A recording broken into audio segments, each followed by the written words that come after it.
Hello pharmacy. आज हम देखेंगे पोसोलॉजी। पोसोलॉजी दो भागों से मिलकर बना हुआ है।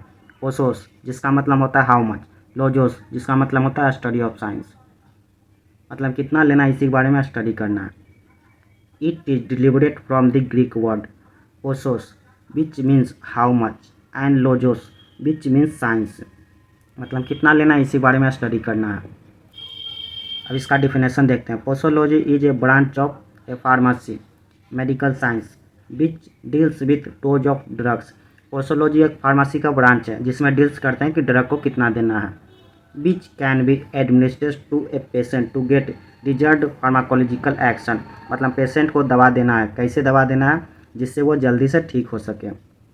The dose of a drug can't be fixed because there are many factors which can influence the dose, मतलब कि बहुत सारे फैक्टर होते हैं, इसलिए ये फिक्स नहीं होता कि कौन सा दवा किसको कितना देना है। फैक्टर इन्फ्लुएंसिंग डोज या फिर affecting drug. The optimum dose of a drug, मतलब सबसे अच्छा या अनुकूल दवा। Which products desired therapeutic effect from one person to another person because every person has different characteristic, मतलब कि सभी पर्सन का अलग अलग रचनात्मक होता है, इसलिए सभी को अलग अलग दवा देते हैं जिससे वो जल्दी से ठीक हो सके। The range of dose it's based on different factor which are below, मतलब कि अब यहाँ से फैक्टर शुरू होते हैं। पहला फैक्टर है age. The dose of drug is given according in the age of patient, मतलब जो दवा देते हैं वो एज के अनुसार देते हैं पेशेंट को। Child and old people need lesser amount, मतलब जो बच्चा और बूढ़े लोग होते हैं उनको दवा का डोज कम देते हैं। Then the normal adult dose, मतलब कि जो एडल्ट होते हैं उसको नॉर्मल डोज देते हैं, बाकी बच्चे और बूढ़े को कम दवा देते हैं, डोज देते हैं। अगला फैक्टर है sex. It is also dependent और affected by sex because male and female has different criteria for dose and in female at the time of, मतलब महिलाओं में मॉर्फिन एंड बार्बिचुलेट्स में product more excitement before sedation in women, मतलब morphine और barbiturate ऐसी दवा है जो बिना बेहोश किए हुए देंगे तो महिलाएं और उत्तेजित हो जाएगी। Specially care when drug are administered during menstruations, pregnancy and lactations, मतलब कि जब महिलाएं मासिक या गर्भवती या फिर स्तनपान के दौरान दवा को सावधानी देना पड़ता है। The strong purgative such as aloes should be avoided during menstruations, मतलब कि ऐसी दवा को, मतलब जो पेट साफ करे उस दवा को नहीं लेना है जब मासिक चल रही होगी महिलाओं में। सेक्स फैक्टर में यही सब सावधानी देना पड़ता है कि जब महिलाएं, मतलब कि जब महिला प्रेगनेंसी हो या लैक्टेशन हो या मेंस्ट्रुएशंस हो तो उस समय कुछ कुछ दवाई पर ध्यान देना पड़ता है, नहीं तो फिर वो आगे चल के बेबीज़ में प्रॉब्लम होती है, जैसे बेबीज़ कमज़ोर होते हैं या फिर बेबीज़ के बोन्स कमज़ोर होते हैं या फिर कुछ भी हो सकते हैं बेबीज़ में, तो वो महिलाओं में वो दवा को मतलब अवॉइड करना पड़ता है ये सब के टाइम पर। अगला फैक्टर है body weight.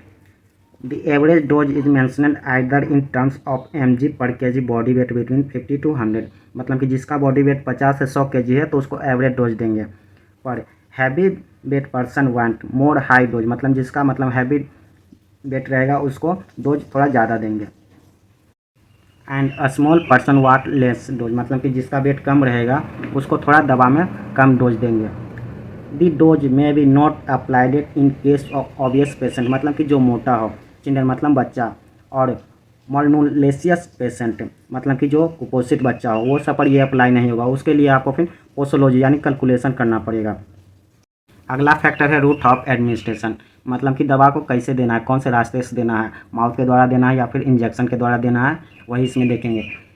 Doses of drug are usually small than, मतलब कि कम दवा देना है तो उसे माउथ के द्वारा दे सकते हैं हम। Because the drugs administration intravenous enter the blood stream directly, मतलब कि इंजेक्शन के द्वारा भी डायरेक्ट दे सकते हैं। Due to this reasons the drug action is quick, मतलब इंट्रावेनस देंगे नस, मतलब इंजेक्शन के द्वारा तो वो जल्दी असर अपना दिखाएगा, लेकिन माउथ के द्वारा देंगे तो वो थोड़ा धीरे धीरे असर दिखाएगा।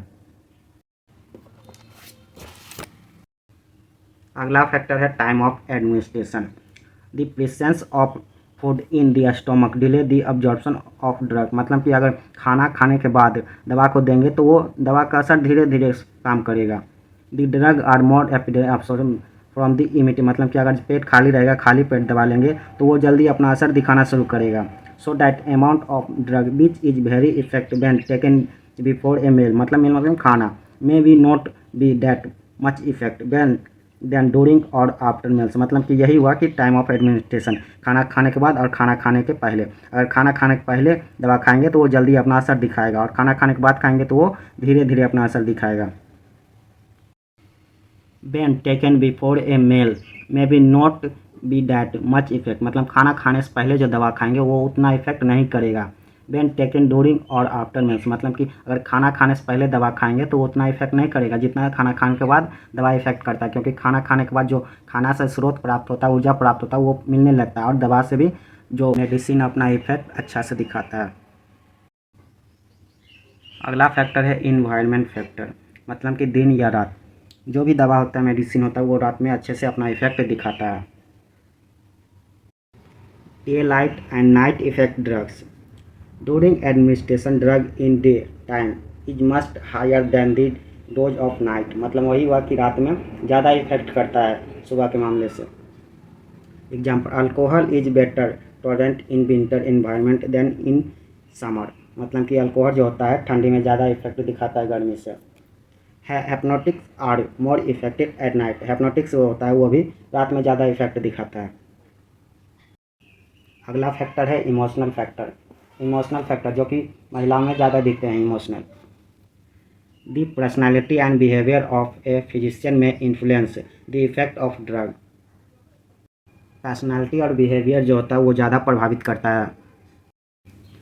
Specially used in psychosomatic disorder, मतलब मानसिक रोगी।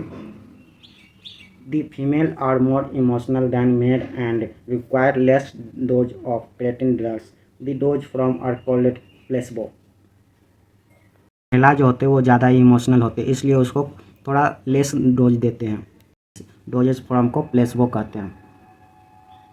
अगला फैक्टर है प्रेजेंस ऑफ डिजीज, मतलब कि पेशेंट को पहले से कोई बीमारी है। If the patient have any disease already in the body that effect the dose of drug, मतलब पेशेंट को पहले से कोई बीमारी है तो वो ड्रग पर इफेक्ट करेगा। जैसे बीपी का कोई पेशेंट बीपी की दवाई खा रहा है या फिर शुगर का दवाई खा रहा है, तो उस स्थिति में दूसरा दवा देंगे तो वो बॉडी पर इफेक्ट करेगा। ड्रग्स लाइक बार्बिचुलेट्स एंड प्रोप्रोमेंजिन, मतलब कि मानसिक रोगी का इलाज में product usually presence of disease. If the kidney of patient is not working properly the kidney में प्रोवाइड टॉक्सी, मतलब कि जिस पेशेंट का किडनी अच्छे से वर्क नहीं कर रहा है तो वो दवा खाएंगे तो उसको टॉक्सी हो जाएगा। अगला फैक्टर है एडिटिव इफेक्ट, मतलब कि इसमें जब दो दवा या दो दवा से ज़्यादा दवा लेते हैं तो ये दवा के इफेक्ट को सामान्य कर देता है। व्हेन फार्माकोलॉजिकल एक्शन और टू और more drug administrated together is equivalent individual action, मतलब कि वही हुआ कि दो दवा या दो दवा से ज़्यादा दवा लेते हैं तो दवा को सामान्य कर देता है। The phenomena is called as an ineffective effect. Example, ephedrine, मतलब कि रक्तचाप पर रोक, एंड एमिनोफिलिन, मतलब कि सांस लेने में परेशानी, in the treatment of asthma. अगला फैक्टर है सिनर्जिज्म, मतलब कि इसमें ऐसी दवा आते हैं कि जब एक दवा लेते हैं और एक दवा से ज़्यादा दवा लेते हैं तो उसका इफेक्ट बढ़ा देता है, मेडिसिन का पावर बढ़ जाता है। जैसे कि हमें बुखार लगता है तो हम पीसीएम का एक दवा लेते हैं डोलो, अगर उससे ठीक नहीं होता है तो एक और पीसीएम की दवा लेते हैं जैसे एक्लोफेनाक, तो ये दोनों मिला के खाते हैं तो जो होता है दवा की पावर वो बढ़ जाती है, तो इससे हमारा बुखार थोड़ा जल्दी ठीक होता है। तो यही कह रहा है इसमें, व्हेन टू ड्रग और more drug are used in the combination from their action increase, मतलब कि दवा की पावर बढ़ जाती है। The phenomena is called synergism. इसका एग्जाम्पल है प्रोक्वेन एंड एंड्रेनलिन। अगला फैक्टर है एंटागोनिया। एंटागोनिया में ऐसी दवा आती है कि जब एक दवा खाते हैं उसके बाद दूसरी दवा खाते हैं तो पहली दवा की जो होता है क्षमता वो ख़त्म कर देती है। When the action of one drug is decreased by another drug, मतलब कि वही हुआ कि जब एक दवा खाते हैं और उसके बाद दूसरी दवा खाते हैं तो पहली दवा की जो होता है क्षमता वो ख़त्म कर देती है। That phenomena is called antagonia। Example ऐसे समझ सकते हैं कि जब पहली दवा खा रहे हैं रक्तचाप बढ़ाने की और उसके बाद तुरंत दूसरी दवा खा लेंगे रक्तचाप कम करने की, तो इससे हुआ कि जो पहला दवा खाया रक्तचाप बढ़ाने की उसकी जो पावर है क्षमता वो ख़त्म कर देगी, और दूसरी दवा जो खाए हैं रक्तचाप कम करने की वो आगे चलती रहेगा। तो इससे दोनों दवा खाने से इससे हो सकता है कि पॉइजन हो सकती है। अगला फैक्टर है आइडियोसिन क्रीसिन, मतलब इसका हुआ कि पेशेंट जो है दवा को बार बार यूज कर रहा है, तो दवा को बार बार यूज करने से होता है कि कोई अलग बीमारी भी उत्पन्न होने लगती है। जैसे सम पर्सन में प्रोड्यूस अब normal reaction of the drug in amount of standard dose, मतलब कि अब नॉर्मल केस के लिए कोई पेशेंट जो है दवा को बार बार यूज कर रहा है तो उसे एक अलग बीमारी होने की कारण है। इन सम पेशेंट एस्प्रिन में भी कॉज ऑफ अस्थमा, जो पेशेंट है उसको दर्द बर्दाश्त नहीं हो रहा, वो बार बार दर्द की दवा खा रहा है, जैसे एस्प्रिन की दवा खा रहा है दर्द वाली, तो उससे हो सकती है कि अस्थमा होने का कारण भी बन सकता है। अगला फैक्टर है टॉलरेंस। इसमें जो है some time higher dose of drug is required to product अब ए नॉर्मल, मतलब टॉक्सिन हो सकता है। कितना पेशेंट होता है जो एक ही दवा को बार बार यूज कर रहा है और एक दवा खाने के बाद दूसरी दवा तुरंत खा रहे हैं, तो उससे एक टॉक्सिन हो सकता है, उसी को टॉलरेंस कहा गया है। मतलब कि एक दवा खा रहे हैं और तुरंत 5 मिनट हुआ भी नहीं और दूसरी दवा खा लिए तो उससे टॉक्सिन हुआ ही। और एक हुआ कि एक दवा कोई और मतलब कि बीमारी के लिए खा रहे हैं और दूसरी दवा कुछ और बीमारी के लिए खा रहे हैं, तो उसे भी एक टॉक्सिन में ही रखा गया है। या फिर इसे ऐसे कह सकते हैं कि हमें मतलब कि बीमारी है थोड़ी हल्की फुल्की और हम उसका दवा का जो डोज है वो थोड़ा ज़्यादा ले रहे हैं कि जल्दी ठीक हो जाए, तो वो भी एक टॉक्सिन हुआ कि जितनी ज़रूरत है उतना ही खाए, अगर उससे ज़्यादा खाएंगे तो वो टॉक्सिन ही होगा। अगर हमें डॉक्टर रिकमेंड कर रहा है कि 5 mg खाना है और हम 10 mg खा रहे हैं तो टॉक्सिन हुआ ही। और कोई डॉक्टर रिकमेंड कर रहा है कोई बीमारी का कि हमें 5 mg ही खाना है और हम 5 mg ना खा के 1 mg खा रहे हैं, यानी दवा की पावर की कम खा रहे हैं, तो वो भी एक टॉक्सिन हुआ कि जितना खाना है उतना ही खाए, ना ज़्यादा ना कम, तो उससे एक टॉक्सिन भी हो सकता है, उसी को टॉलरेंस कहा गया है। तो टॉलरेंस में कुछ भी लिख सकते हैं। यहाँ पर हमने सारे फैक्टर देख लिए, यहाँ पे टोटल 14 फैक्टर थे। तो एग्जाम में अगर फैक्टर पूछा जाए तो कम से कम 10 फैक्टर तो ज़रूर लिख के आना है, तो इससे नंबर आपका कटेगा नहीं, जितना नंबर रहेगा उतना नंबर मिल जाएगा। कम से कम आपको 10 फैक्टर जरूर लिखना ही है।